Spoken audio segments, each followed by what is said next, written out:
This month on Same Name Different Game, we're uncovering the oldest piece of treasure.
Hi, I'm Joe, and welcome to Same Name, Different Game. This episode, by viewer request, we are taking a look at my favorite game for the Sega Genesis. Maybe my favorite 16-bit game, full stop. Gunstar Heroes. Now, this was the very first game released by legendary development house Treasure. So let's get started with a little history about them and see how this game came to be. In 1992, Masato Maegawa was working at Konami.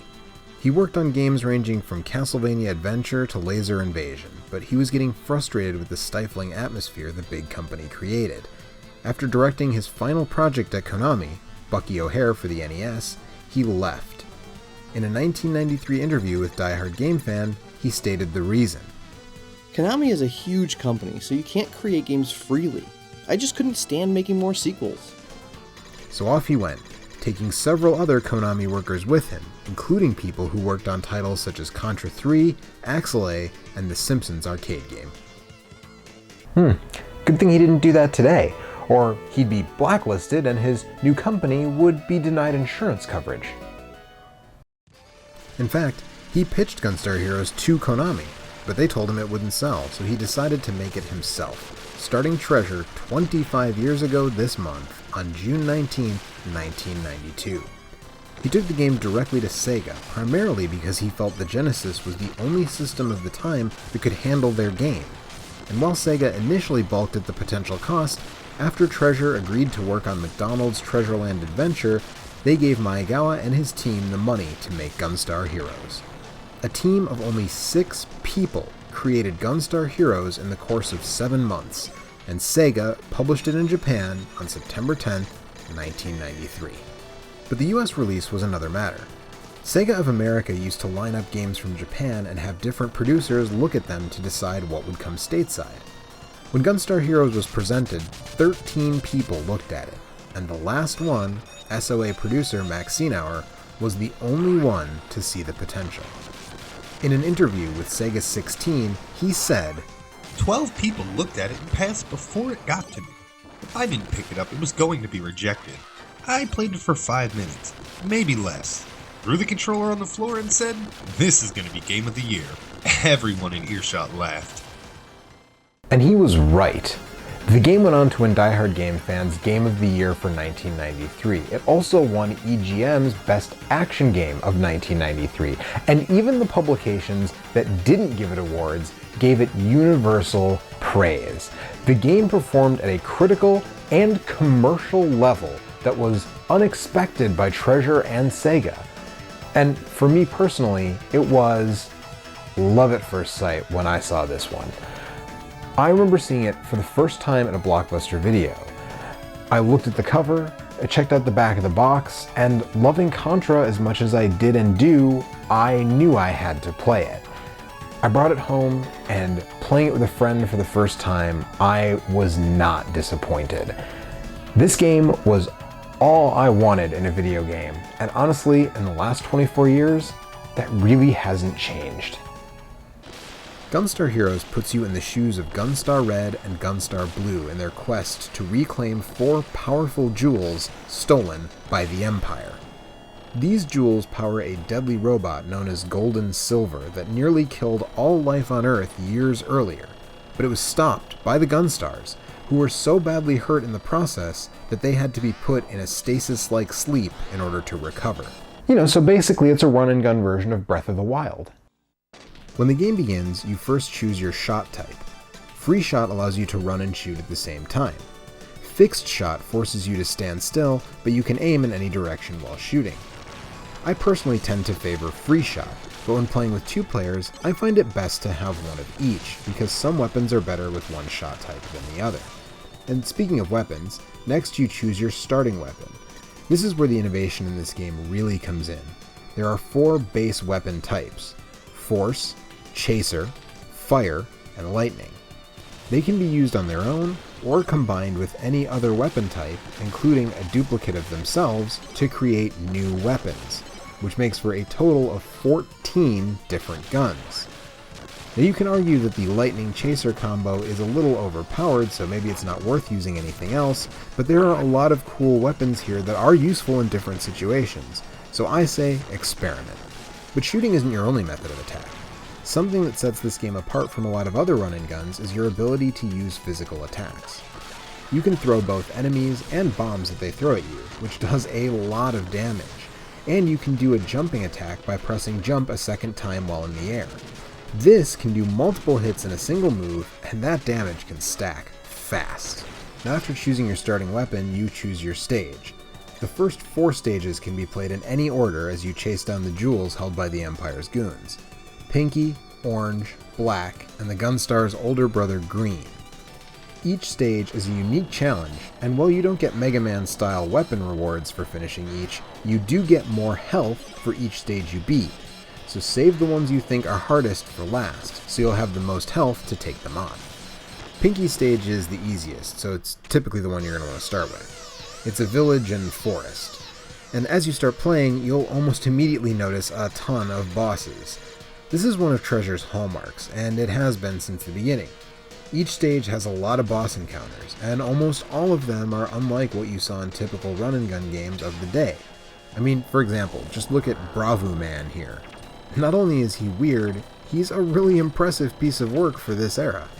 Orange's stage is a flying battleship that requires you to jump up a launch platform, then cross the ship itself to face Orange on a small helicopter while avoiding his explosive flatulence. No joke. Look at his list of attacks. Break wind, it's right there.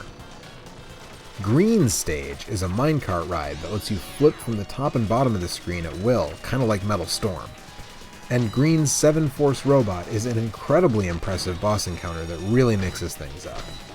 Black's stage is the Dice Maze. It's basically a board game full of boss fights.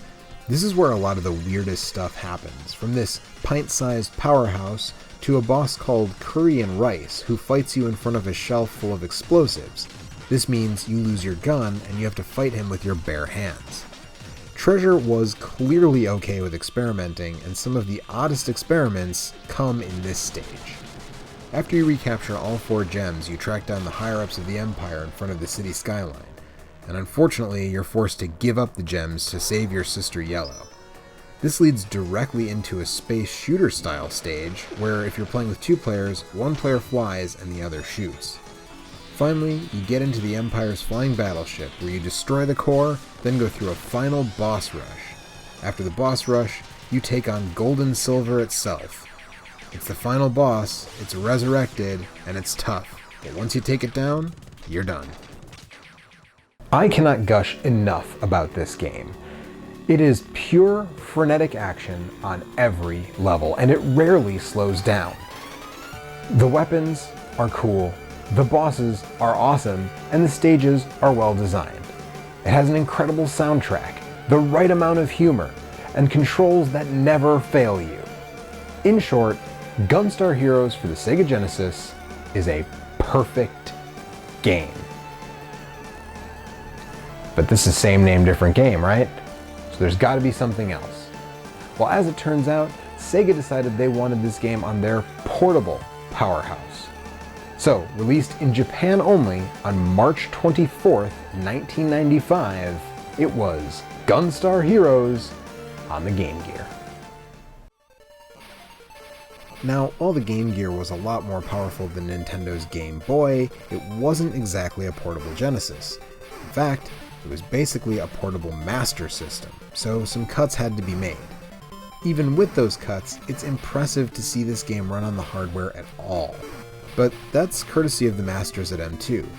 M2 is known these days for their exceptional emulation of classic games, having been responsible for the Genesis emulator used on the Wii Virtual Console, as well as the PS2 Sega Ages games, which includes a compilation of early Treasure titles, and of course, the Sega 3D Classics series on the 3DS. But their earliest works were ports, and this is only the second thing they ever worked on. It's not hard to see why Sega forged a relationship with them from here. Gunstar Heroes is jaw-dropping considering the platform. Treasure pushed the limits of the Genesis, and M2 in turn pushed the limits of the Game Gear with this port. This system is only marginally more powerful than the NES. But still, as I said, cuts did have to be made. First and foremost, the game is only one player. There's a lot of sprite flicker as it is, and a second player would have slowed this game to a crawl. As for stages, Black's Dice Palace is gone.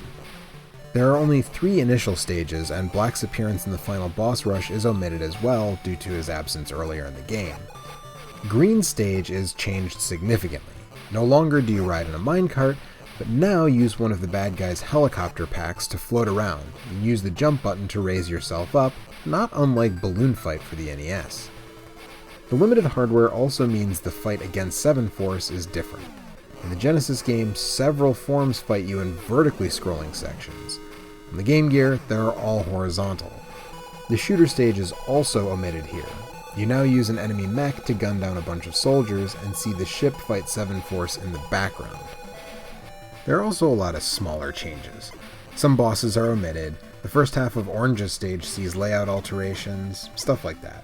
The most annoying is that super-powered regular soldiers pop up a little more frequently here than in the Genesis version, and they're much more obnoxious. It honestly feels like padding to make up for the missing content. But they did add one fist fight in the city skyline stage. I guess M2 really dug the curry and rice fight and wanted to have something similar even if they couldn't have that particular fight. Still, the only major problem I have with the Game Gear is that the low resolution of the system makes some fights much more cramped and therefore a lot harder. The best example of this is the fight against Pinky in the final boss rush. Overall, the Game Gear version is a great game on its own. It just can't possibly stack up to the Genesis original. Still, let's take a look and a listen side by side because it was not for a lack of trying.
The Genesis game is arguably the most impressive game on the platform, but the same could be said of the Game Gear version.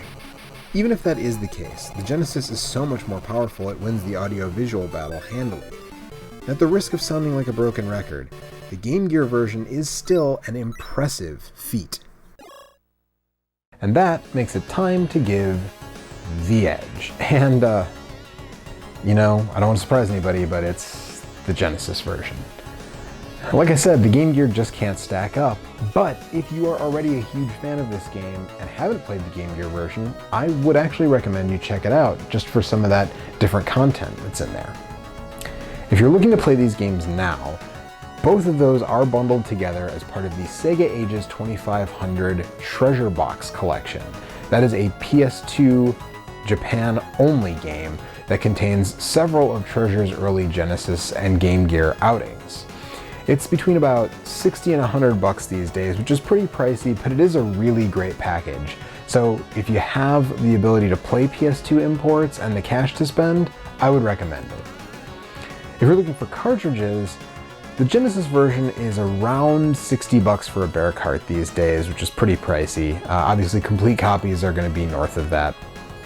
The Game Gear version, on the other hand, is a little harder to pin down. As of this recording, I actually couldn't find any bare cartridge copies of it. I got mine about a year ago for like $30. The only ones I see now are complete copies, and those are hovering around $100, so emulation might be the best answer there.